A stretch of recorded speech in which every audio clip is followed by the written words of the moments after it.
Bonjour et Boker Tov, nous allons étudier aujourd'hui le Chamishi, cinquième montée de Parashat Pinchas, dans le cadre du Bet HaMidrash Hillel. Bet HaMidrash fonde à la mémoire du Rav Hillel Pevzner Zichrono Livracha. Notre étude commence au Perek Rafret, 28e chapitre du livre de Bamidbar, Pasuk Aleph, premier verset. Donc nous allons reprendre maintenant un thème qui avait déjà été évoqué dans le livre de Vaïkra, c'est les korbanot, les sacrifices. Donc la Torah va nous donner ici, alors pas exactement les lois des sacrifices, mais les sacrifices qui doivent être faits à différentes périodes de l'année, en commençant par le plus fréquent d'entre eux, le korban tamid, qui devait être fait chaque matin et chaque après-midi, en tout cas vers la fin de l'après-midi si possible, avant la tombée de la nuit, le korban tamid, donc ce sacrifice perpétuel qui était fait chaque jour. La Torah nous dit, Pasuk Alev, Vaïdaber Hashem el Moshe les morts, Hashem a parlé à Moshe en disant, Pasuk Bet, Tzav et Bnei Israël, ordonne au Bnei Israël.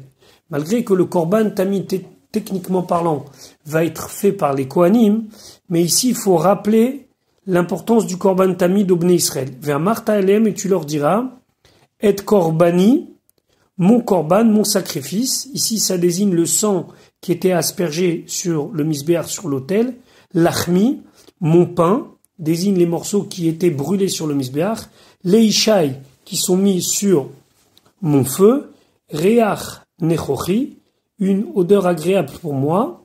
Tishmeru, vous devez faire attention et garder les hakrivli, de me l'approcher, de me le sacrifier. Bemoado, dans le temps qui lui est réservé. Donc ici, d'abord, Rashi s'intéresse à Tzav et Ben Israël.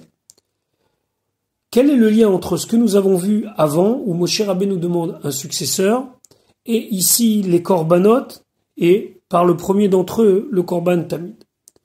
Donc Rachid nous dit, Ma amour les malas, ce qui a été dit plus haut, Yifkod Hashem, que Dieu nomme un homme qui va prendre la direction de la communauté d'Israël.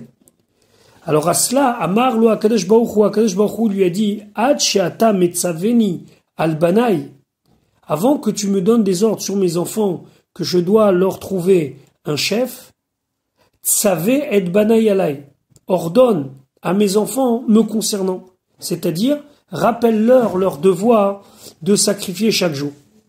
Et Rachid a amené un machal, un exemple. Machal les bat meler, c'est l'histoire d'une princesse, Sheaïta nifteret mina olam, qui s'apprêtait à quitter ce monde, ve'aïta mefakedet le baala albanea.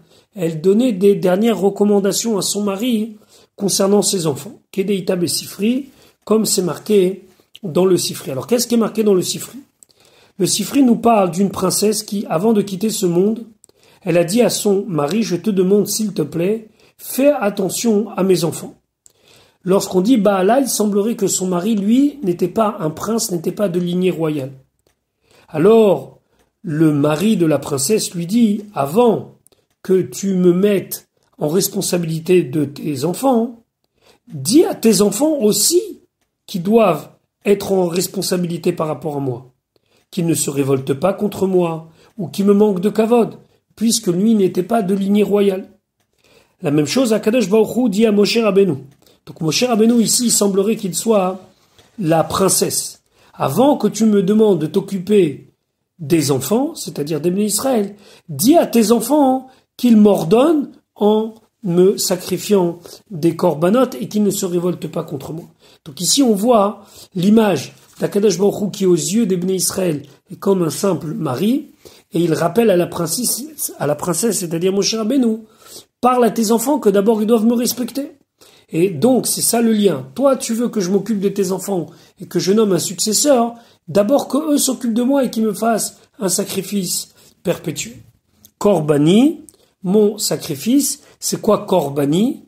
Zehadam, c'est le sang. Lachmi, c'est quoi? Elou et Morim, ce sont les parties qu'on brûlait sur le misbéar. Vechen ou Omer, et ainsi on dit concernant les Morim, Vektira makon amizbecha lechem ishe Hashem, c'est le pain du feu de Dieu. Les ishai hanitanim, les ishe misbechi qui sont mis sur le feu de mon misbech. Tishmeru, qu'est-ce que ça signifie ici Tishmeru? Chez You, Kohanim ou Lévim, Israélim, Omdim al-Gabav.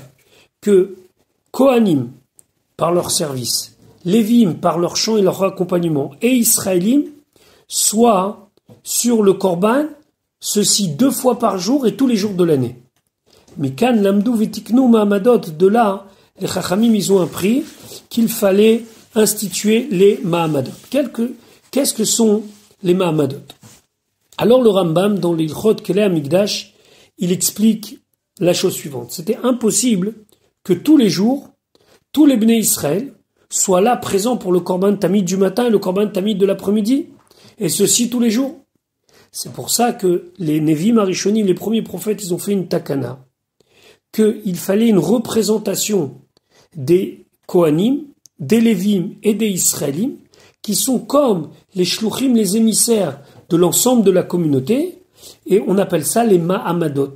Et les gens qui participaient à donc cette espèce de garde, c'était les Anshe Mahamad. Il y avait 24 Mahamadot de Bnei Israël, donc d'Israël, correspondant aux 24 Mishmarot, aux 24 tours de garde des Kohanim et des Lévim. Donc, les Mahamadot, c'était des gens qui étaient de garde au Beth Amikdash, Israël, et qui représentaient l'ensemble de la communauté pour accomplir ce qui est marqué ici, Tishmeru la krivli bemoado. Pasuk Gimel va Marta laim et tu leur diras, Ze haïché, c'est ce sacrifice qui est donc mis sur le feu, Asher takrivu l'Hachem que vous allez sacrifier pour Dieu, c'est un korban tzibour, c'est un sacrifice communautaire, c'est-à-dire qu'on en fait un pour toute la communauté, Kevasim beneshana, des moutons qui sont dans leur première année, temimim, sans défaut, shnaim, il en fallait 2, layom par jour, ola tamid, un korban qui revient de manière perpétuelle. Rachid y va Marta alehem, azara le beddin. C'est un ordre qui est au beddin, c'est-à-dire que le beddin devait se charger que c'était fait quotidiennement. Shenaim layom, 2 par jour, kipshuto. Comme le sens simple du pasuk, c'est-à-dire chaque jour, quotidiennement.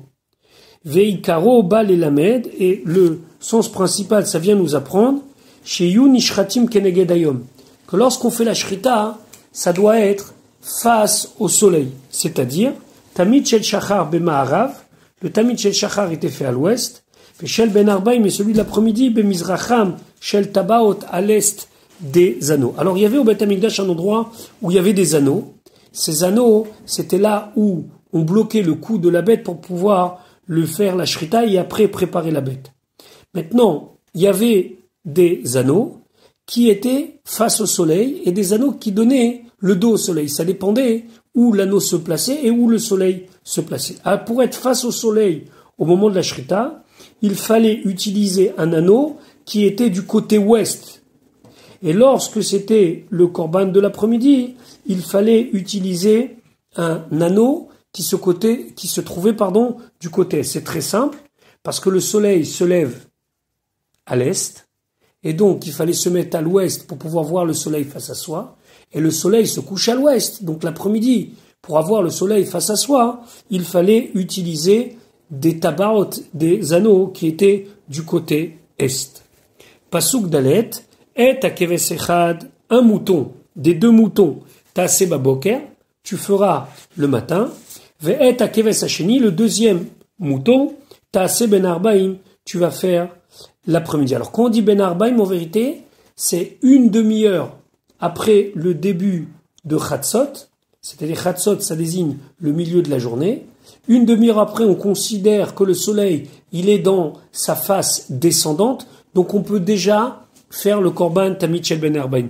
On le retardait le plus parce que après le tamid shel ben arbaim, après le korban de l'après-midi, on ne pouvait pas faire d'autres sacrifices. Donc on évitait de le faire immédiatement, on le faisait beaucoup plus tard dans la journée, proche de la nuit, pas trop proche bien sûr, mais proche de la nuit. Ce qui a donné aujourd'hui 2 temps pour mincha, ce qu'on appelle mincha gdola, 1 demi-heure après Chatzot, et mincha ktana, qui est plus proche de la nuit. C'est la raison pour laquelle la halakha préconise, si on en a la possibilité de faire plutôt mincha ktana, mincha ktana, oui, que mincha gdola. Et akeves echad, afalpi, malgré, nous dit Rashi, shekvar neemar be parashat ve'ata tetzavé, qu'on a déjà parlé de ce sujet-là dans parashat ve'ata tetzavé, veze asher ta'aseh, la Torah nous dit, je vous invite à regarder le 29e chapitre du livre de Shemot, I haïta azar aleime amilouim. C'était là-bas uniquement un ordre qui a été donné concernant les jours d'intronisation du Mishkan, Vegomer. Vekan, Tzava, les Dorot, alors que c'est ici un ordre pour toutes les générations. À part le Korban, il fallait donc faire des Menachot et des Nesachim, des oblations et des libations.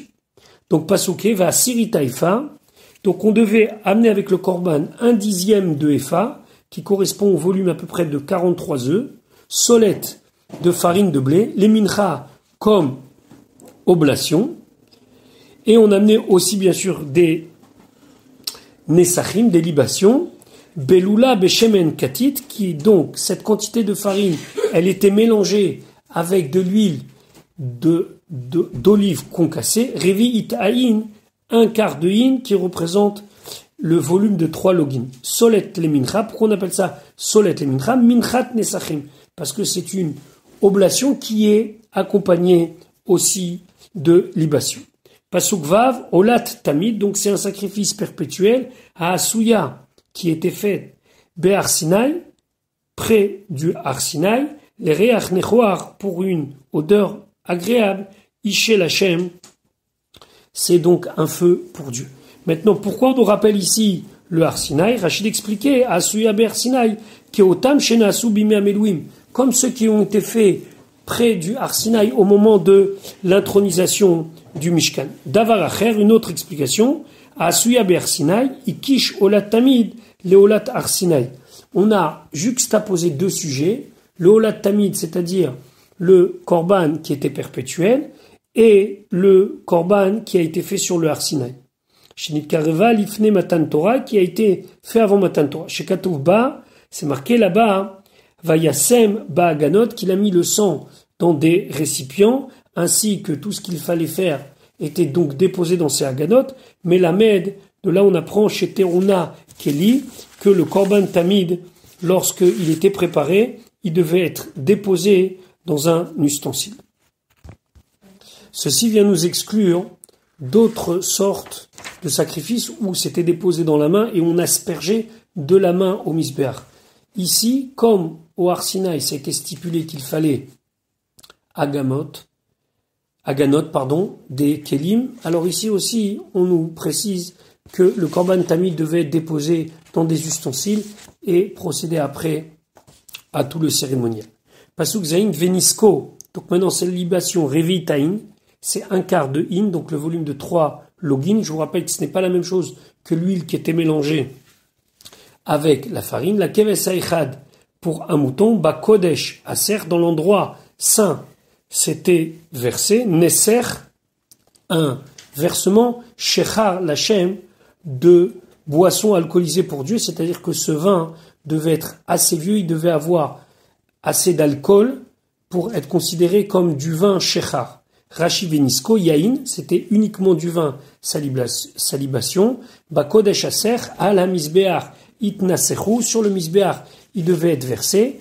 Neser Shechar, Yain Hameshaker, ça devait être un vin qui pouvait potentiellement rendre la personne sous, ça veut dire alcoolisé. Prat, les Yain Migito, ça vient exclure le vin qui est utilisé trop tôt, comme il est dans l'état de jus de raisin, où il n'avait pas la possibilité de rendre une personne alcoolisée. Il fallait vraiment qu'il soit travaillé en sorte que son taux d'alcool soit développé. Pasukret vet akeves hasheni.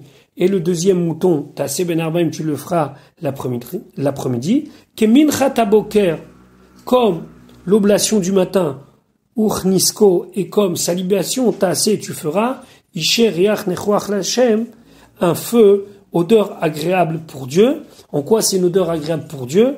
Rachid de nous dire, Nachat roach lefanai, c'est quelque chose qui me fait plaisir devant moi, chez Amarti, que j'ai dit, Vena aser etsoni, et que ma volonté a été faite. Il y a toute une Gemara qui dit qu'on a demandé à plusieurs Chachamim qui était le pasouk le plus important pour eux, Et il y en a un d'eux qui a répondu ce pasouk-là. Le fait que ça soit quelque chose de régulier, le fait que ça revienne le matin et le soir, ceci tous les jours de l'année, ça montre l'importance de la régularité dans la Torah. Après avoir étudié le korban quotidien, le tamid, la Torah maintenant nous parle d'un sacrifice supplémentaire, le moussaf de Shabbat. On remarquera ici, nous dit le Cheskouni, que dans tous les korbanot, on nous parle souvent de ta'asé, tu feras, ou bien d'autres termes qui veulent dire faire une action. On remarquera que dans le texte concernant le moussaf de Shabbat, il n'y a aucun terme qui peuvent rappeler l'action. Certes, on va le faire, mais pas sous une forme de ta'asé, tu feras, mais comme si c'était quelque chose qui se fera de soi-même. On sait très bien que dans le Beth Amikdash, toutes les lois du Shabbat n'étaient pas respectées puisque c'était un endroit qui n'était pas soumis à ces règles-là. Quoi qu'il en soit, dans l'écriture de la Torah a jugé plutôt correct de ne pas employer ce terme pour Shabbat. Et la Torah nous dit, pasuk tet, ou viom ha-Shabbat, le jour du Shabbat, shene chevasim, 2 moutons beneshana qui sont dans leur première année, temimim sans défaut, ou shne esronim, et 2 dixièmes de Epha de farim, solette de farine mincha, qui est une oblation, beloula vachemen, parce qu'elle est mélangée, elle est pétrie dans l'huile, venisco, ainsi que sa libation. Le Ramban nous fait remarquer que autant il peut nous arriver à découvrir que le shiur des menachot est différent selon chaque korban, concernant les nesachim, il y a une règle de proportionnalité qui fait que, au final, on aura toujours la même mesure selon le nombre d'animaux qui seront amenés. Pasuk Yud, Olat Shabbat Beshabbato, c'est la Ola du Shabbat lors de son Shabbat, Al Olat Tamid, en plus du korban Tamid perpétuel, Veniska, et de ses libations. Pourquoi la Torah nous précise Olat Shabbat Beshabbato? Rashi de nous expliquer que lorsque une personne aura oublié, alors quand je dis une personne, c'est en vérité tous les Bnei Israël, puisqu'on parle ici d'un korban tzibour. Mais si on n'aurait pas fait un Shabbat, le korban moussaf, le Shabbat suivant, on ne devra pas rattraper. Chaque Shabbat a son korban moussaf. C'est fait, c'est pas fait, c'est pas fait. Regardons ce que nous dit Rashi. Olat Shabbat Beshabbato, velo Olat Shabbat zo Beshabbat acheret. Et pas la Ola de ce Shabbat-là pour un autre Shabbat. Areche lo écrive Beshabbat zo. Donc s'il n'a pas fait le korban ce Shabbat-là, Shomea Ani, j'entends, ça veut dire grâce à ce pasouk-là, Yakriv Shtaim les Shabbat Abba. Je pourrais comprendre qu'on doit faire le Shabbat suivant, le complément de ce que j'ai pas fait. Talmud Lomar, la Torah dit Beshabbato, Magid, chez Imavar Yomo ou Batel Korbano. Lorsque la Torah dit Beshabbato, c'est pour nous dire dans son Shabbat, c'est-à-dire que si tu l'as pas fait dans son Shabbat, c'est fini. Al Olat Atamid, en plus du Olat Atamid, Elou. Nosafim, ceux-là sont rajoutés. Levad Otam Shne Chevasim Shel Olat Atamid, à part le korban tamid qui doit être fait tous les matins et le korban ben arbaim tous les fins d'après-midi. Ou Magid, et la Torah vient nous dire, chez En Kerevim et la ben Shne Atmidim, qu'on ne les sacrifiera que entre les 2 tamidim, ça veut dire le tamid shel shachar du matin et avant le tamid shel ben arbaim. Chen bechol ha-musafim neemar, et ainsi pour tous les musafim c'est marqué, alolat tamid, les talmudzé pour nous apprendre que c'est toujours entre les 2 tmidim, entre celui du matin et celui de l'après-midi. D'habitude, lorsqu'on parle de moussaf, on parle aussi de korban khatat. Ici, malgré que c'est un moussaf, il n'est pas appelé khatat. Le Cheskouni nous dit c'est en l'honneur du Shabbat, pour ne pas rappeler le Shabbat comme quelque chose qui est consacré à l'homme et à ses fautes, mais que c'est un jour complètement consacré à Hachem. Donc c'est la raison pour laquelle on n'évoque pas le mot khatat. Maintenant, nous allons étudier le moussaf de Rosh Chodesh. Rosh Chodesh, on faisait 11 korbanot supplémentaires. Et la Torah nous dit au pasuk Yud Aleph, Uvrache Chodshechem, au début de vos mois, Takrivu, vous allez sacrifier Ola Lachem, un korban pour Dieu. Donc ce korban était composé de Parim Bene Bakar Shenaim, 2 taureaux qui sont dans leur 3e année, puisqu'on les appelait Parim Bene Bakar, Shenaim au nombre de 2, Ve'aïl Echad et un bélier, Kevasim Bene Shana, 7 moutons qui sont dans leur première année, Shiva au nombre de 7, Temimim, le tout sans défaut. Maintenant, concernant les oblations, Pasuk Yudbet, Shlosha Isronim Solet, 3 Esronim, 3 dixièmes de Efa de farine, Mincha en oblation. Pourquoi on dit que c'est une Mincha? Et parce qu'elle est Beloula Vachemen, mélangée à de l'huile, la Paraechat pour un taureau, donc étant donné qu'on en a 2, il faut doubler les quantités, ou Shne Esronim Solet, et 2 dixièmes de Efa de farine, mais c'est pas de la farine, c'est de la fine fleur de farine. Mincha comme oblation. Pourquoi elle est appelée oblation? Parce qu'elle est beloula vachemen, puisqu'elle est mélangée à de l'huile. Laïl laïchad par bélier. Pasuk Yudbet Rashi nous dit, ou Shlosha Esronim, Kemishpat Niskepar, comme la loi des libations qui concerne le taureau, Sheken Hem Ketsuvim Beparashat Nesachim, on en a déjà parlé plus haut, au Perek Tetvav, au 15e chapitre du livre de Bamidbar, où on a déjà dit quelle était la mesure de Nesachim qui devait être amenée par bête et selon quelle bête. Pasuk Yud Gimel. Ve'issaron issaron et 1 dixième de solette de farine, mincha en oblation, beloula vachemen qui est mélangé avec de l'huile, la keves haïchat pour un mouton, ola, c'est un korban qui est complètement consacré à Dieu, riach nechoach, une odeur agréable, ishe lachem, un sacrifice par le feu pour Dieu. Pasuk Yud Dalet, Veniskeem et les libations, Chatsi Aïn y est la part, 1 demi-in, c'est-à-dire 6 logs en volume par taureau, ou shlishit Aïn Laïl, et 1 tiers de in, c'est-à-dire 4 logs par bélier, ou revi'it Aïn la keves, et 1 quart de in, c'est-à-dire 3 login par mouton, yaïn, le tout de vin, zot ola trodesh bechotcho, c'est le korban ola.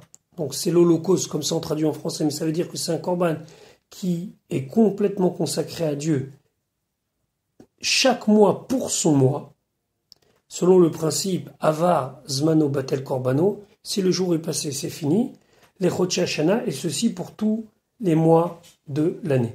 Zot Ola Trodesh Bechotcho, chez Im Avar Yomo, que si le jour est passé et qu'on n'a pas fait les Moussafim de Rosh Chodesh, Batel Korbano, son korban est annulé, fait Shuv En Lotashlumin, et on ne peut plus compléter cette erreur-là. Puis la Torah de continuer. Usir Izim et un bouc Echad, donc unique, les Khatat comme Korban Khatat, l'Hachem en l'honneur de Dieu, Al Ola Tatamid, en plus du Ola Tatamid, du Korban, du sacrifice Ola perpétuel, Yéase, il sera fait, Venisco, ainsi que tous les quantités de vin qui servaient de libation. Rachi encore une fois de s'intéresser au mot Chodsho, Olat Chodesh Be Chodsho, pour nous dire que c'est des corbanotes spécifiques à ce mois, chez Im Avariomo, que si le jour est passé Batel Korbano, son sacrifice est annulé, Veshuv En Lotashlumin, et il ne peut pas donc compléter cela. Et donc la Torah nous dit aussi, Rizim, Kol Seiria Moussafim, tous les boucs qui étaient fait comme Korban Moussaf, Ba'im lechaper al tumat migdash vekodashav. Venez pardonner, expier sur l'impureté qui aurait pu être rentrée au migdash, dans le sanctuaire, ou bien dans les choses qui sont sanctifiées. A kol kmo shemeforash b'masechet shvuot, le tout, comme cela est expliqué dans Masechet Shvuot. Là-bas, on dit qu'il y a toutes sortes de averot qui sont faits sans faire exprès, des shgagot, et dont les chataot sont expiatoires. Venishtana, Seir Rosh Chodesh, le Seir Rosh Chodesh est différent, il a une particularité. Chez Neymar Bo, que c'est un korban sur lequel c'est marqué l'Hachem. Un khatat l'Hachem. Alors qu'un khatat c'est expiatoire. La metra c'est pour nous dire chez Mechaper, al sheen bo yedia, lo batechila velo basof. Pour nous dire que ça pardonne même sur des cas de figure où la personne n'a pas connaissance de son erreur, ni au début, ni à la fin. Chez En Makir Bechet, et que personne ne sait qu'il a fauté, même pas lui, et là, Akadosh Baruch Hu Bilvan, mais c'est Dieu seul qui le sait. Rak, et donc lui uniquement, et donc il est en mesure de lui pardonner pour son erreur. Sharaseirim, les Medim Mimeno, et pour les autres cas de sacrifice de bouc, on l'apprend d'ici, c'est ici le cas type qui nous fait apprendre pour tous les autres cas. Au Midrash Agada, le Midrash Agadi Amar Akadosh Baruch Hu, Kadosh Baruch Hu, il a dit, viu kapara alay, amenez une kapara sur moi, al, shemeateti et ayarear, sur le fait que j'ai diminué la lune. On sait très bien que lorsqu'Akadosh Baruch Hu, il a créé le monde, il a créé deux luminaires grands et identiques. La lune, c'est plein en disant, mais il ne peut pas y avoir deux rois sur un royaume. Donc Dieu a diminué la lune. Et suite à cela, Akadosh Baruch Hu, puisque Rosh Chodesh c'est le renouvellement de la lune, il a demandé à ce qu'on fasse kapara, entre guillemets, qu'on fasse l'expiation de cette erreur-là. Alola tamidi hase, kol ha-korban hazé, tout ce korban qui est assez nombreux. Venisco, en venisco moussav à la saïr. Le mot venisco ne concerne pas la dernière sorte qu'on a parlé, le saïr. Chez en nesachim les khatat, parce qu'on ne fait jamais de libation pour un korban khatat, puisque par définition, le korban khatat est un korban expiatoire, et donc on n'amène pas de vin avec l'expiation. Voilà pour aujourd'hui, je vous souhaite une bonne journée, on se retrouve demain, Bezrat Hashem, pour la suite de l'étude de notre paracha.